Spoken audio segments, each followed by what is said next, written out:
سلام. همونطور که دو شورت ویدیو قبل دیدین ما رفتیم نیزه اما ما به نیزه سوتی.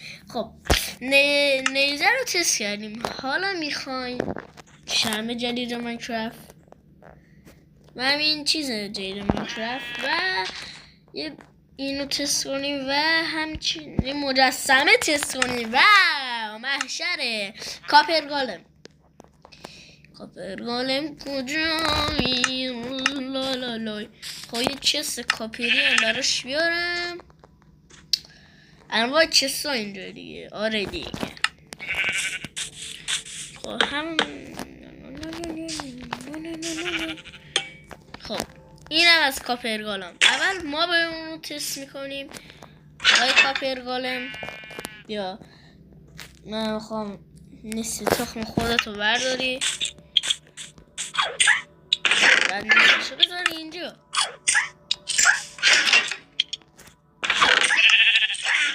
نمیتونی یه استک برداره بچه. این تا وقتی کنده کاری میکنه ما بریم این رو تست کنیم. حالا این چیه؟ این همون کارهای چیزو داره بچه. نگاه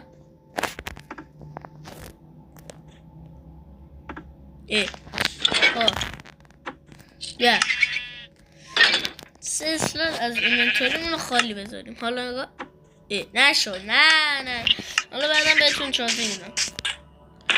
این از کارهای این داداشمون. اینم همونه، هیچ تغییر اساسی نکرده، فقط یکم دسترسی پیش سخت‌تر شده. و این آره یکی از این آرام و منم یکی از این دانوش کاری.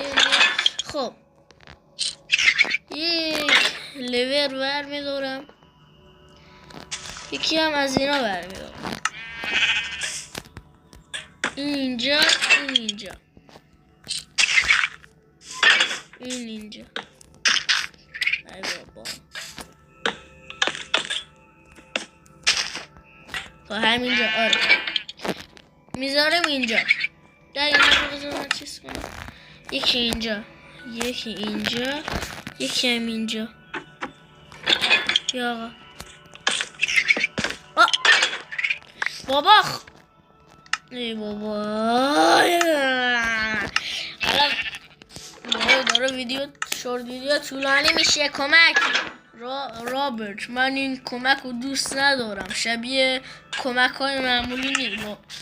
دیوونه شدم. واو دیوونه شدی